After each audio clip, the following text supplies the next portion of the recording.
Jayesh Rathod, GJ બાર Gujarati news bureau chief, Ahmedabad. મિત્રો, આજે આપણી વચ્ચે એક એવા ગરવા સિંગર છે કે જેમનું ગુજરાત જ નહીં, ભારત જ નહીં, પણ વિશ્વની અંદર ગુમતું નામ, એટલે કે આપણા સૌના પ્રિય એવા, મારા તો પ્રિય છે તે આપણા સૌના પ્રિય છે એવા ગીતાબેન ચૌહાણ ખાસ કરીને આજે ગાંધીનગરમાં આવ્યા છે પુષ્પક ફાઉન્ડેશન અને સરગમ મ્યુઝિક એવોર્ડ 2025 મિલનભાઈ દ્વારા.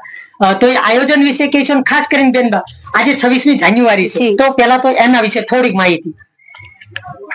આજે ગણતંત્ર દિવસ, રિપબ્લિક ડે, એની બધાને શુભકામનાઓ. બે લાઈન ગાઈને હું મારી શુભેચ્છા પાઠવીશ. રઢિયાળ રૂપાળો મારો વાલો, રઢિયાળ રૂપાળો મારો વાલો, ગમે છે મારો દેશ ભારત મારો રે, દેશ અમારો રે, પ્રાણથી પ્યારો રે, ભારત મારો રે. ખાસ કરીને આયોજન વિશે કેવું લાગ્યું આપને? ખૂબ સુંદર આયોજન, અને આવા આયોજન થવા ખૂબ એટલા માટે જરૂરી છે ભાઈ કે જ્યારે કોઈ પણ કલાકારને કોઈ પણ ક્ષેત્રમાં, તમે પછી મ્યુઝિક લઈ લ્યો કે ડાન્સ લઈ લ્યો કે પછી કોઈ પણ પ્રકારની કલા લઈ લ્યો, એમાં જ્યારે પ્રોત્સાહન જ્યારે આપવામાં આવે છે તો એ સામેના કલાકારને ખીલવાનો એક મોકો મળી જાય છે. દાખલા તરીકે કોઈ છોડને ઉછેરવો હોય તો એને પાણી આપવું પડે, ખાતર આપવું પડે, તો એનો ગ્રો બહુ સારી રીતે થાય. તો આ જ રીતે જ્યારે પ્રોત્સાહન આપવામાં આવે તો એની જે કલા છે ઓર નીકળીને બહાર આવે છે. તો એના માટે આવા આયોજન થવા જોઈએ, અને આજે જે આયોજન થયું અને એમાં મને ઇન્વાઇટ કરી તો હું ખૂબ હૃદયથી ખુશ છું. ખાસ કરીને ગીતાબેન નો તો મોટો ચાહક છું, અને આજે મને રૂબરૂ આમ તો મળતા જ હોય છે પણ મેં બાઇટ આજ દિન સુધી એમની ક્યારેય નથી લીધી. તો બેન, મને તમારું બાગમાં જે રાયણુના જે ઝાડ છે એ મને અતિ પ્રિય છે, તો મારા માટે એ અમારા સ્ટ્રીટ ન્યૂઝ અને અમારા જીજે બાર હતી એક ગાય બાગમાં રાયણું ના ઝાડ, રાયણું ના ઝાડ જો, રાયણું પાકીને જાંબુડા લળી લળી જાય. થેન્ક યુ બેન, થેન્ક યુ.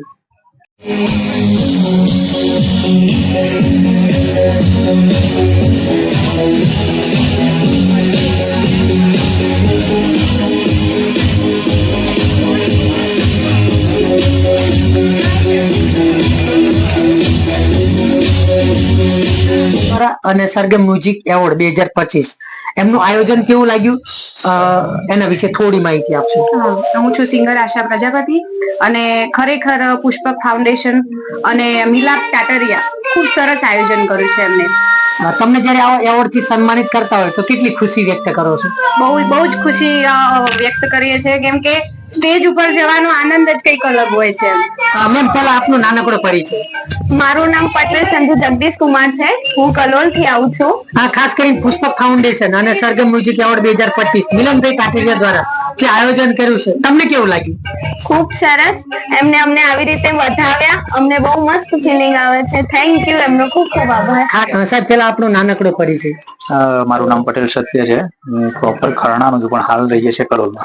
ખાસ કરીને પુષ્પક ફાઉન્ડેશન અને સરગમ મ્યુઝિક એવોર્ડ 2025 દ્વારા જે આયોજન કર્યું છે મિલનભાઈ દ્વારા, કેવું લાગ્યું આપને? બહુ ખૂબ સારું ફીલ થાય છે કે નાના ઉભરતા કલાકારોને આવી રીતે પ્રોત્સાહન આપે તો સારું ફીલ થાય છે, અને આપતું જ રહેવું જોઈએ આવી રીતે. ખાસ કરીને આપ સિંગર કે એક્ટર? સિંગર. અચ્છા, તો અમારા દર્શક મિત્રોને એક નાનકડું આપનું મનપસંદ. બસ પોતાના પેરેન્ટ, પહેલા તો પેરેન્ટ્સ નું છે, કેમ કે પોતાના બાળકને જો કરવું હોય કે લાઈફમાં આગળ વધવું હોય તો સપોર્ટ કરવો જોઈએ પ્રોપરલી. Okay, thank you.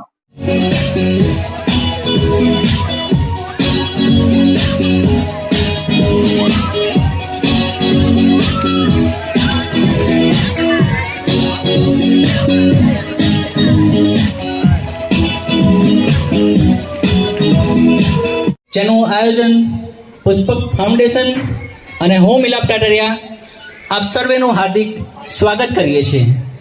આપણી ઉપસ્થિત રહ્યા છે આપણા ગીતાબેન ચૌહાણ, તો આપણે એમને તાળીઓથી વધાવી લઈશું. મેમ, પહેલા આપનો નાનકડો પરિચય. જય માતાજી, હું છું લોકગાયક રિયા પટેલ, હિંમતનગર થી. ગુજરાતી સિંગર છું. અને ખાસ કરીને આજ પુષ્પક ફાઉન્ડેશન અને સરગમ મ્યુઝિક એવોર્ડ 2025 નું મિલનભાઈ કાતરિયા દ્વારા જે આયોજન કર્યું છે, તો તમને કેવું લાગ્યું આયોજન? ફર્સ્ટ ઓફ ઓલ તો મને અહીંયા બોલાવવા વાળા અમારે રાજુભાઈ પ્રજાપતિ છે, એમના થ્રુ આજે મારો ફર્સ્ટ એવોર્ડ છે. આજે આમ તો જોવા જવું તો મારા માટે પહેલી ઓપોર્ચ્યુનિટી છે આ.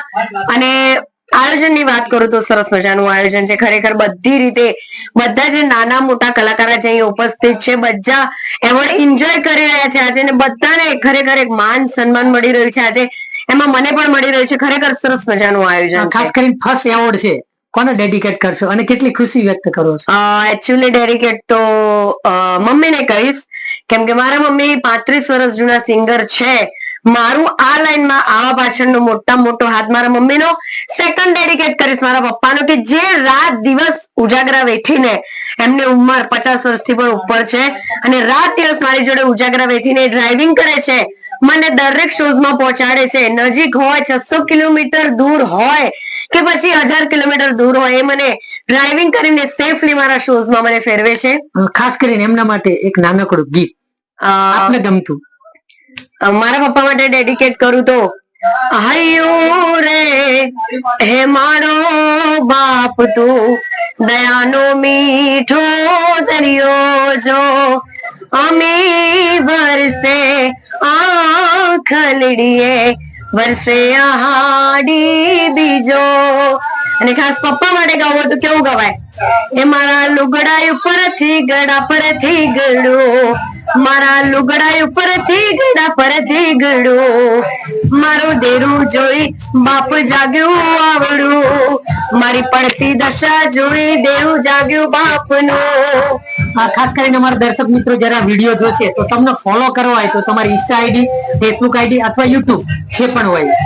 મારું ઇન્સ્ટા આઈડી છે Riya Patel official, Facebook ID છે રિયા પટેલ ઓફિશિયલ, અને યુટ્યુબ આઈડી ઓલ્સો છે રિયા પટેલ ઓફિશિયલ. કઈ તો દરેક દર્શક મિત્રોને તો મને ફોલો કરજો. મારી યુટ્યુબ ચેનલને સબસ્ક્રાઇબ કરવાનું ભૂલતા નહીં. પાટીદાર સમાજની દીકરી છું, પાટીદાર સમાજનું ગૌરવ છું, અને મારી મેઇન મોનોપોલી છે કે હું પાટીદાર સમાજ સિવાય શોઝ ઓછા લઉં છું. હું માનું છું કે શોઝ લેવા તો પી ફોર પી માં જ લેવા. ખાસ કરીને અમારા રાજુભાઈ પ્રજાપતિ અને કેકે બાપુ, જો રાજુભાઈ અમારા કેકે બાપુ ના લીધે આપ અહીંયા તો ફર્સ્ટ કે બાપુ તો મારા માટે મતલબ ગોડ છે. મતલબ એમને મતલબ રાજુભાઈ પરિચિત કરાવ્યો, રાજુભાઈ મને આજે એ પરિચિત કરાય છે. ખરેખર એમની જોગણી એમને એટલું બધું આપે કે જીવનમાં ક્યારે ખૂટે નહીં. રાજુભાઈ ને એમની શિકોતર એટલું બધું આપે કે જીવનમાં ક્યારે ખૂટે નહીં. Thank you very much. Thank you so much.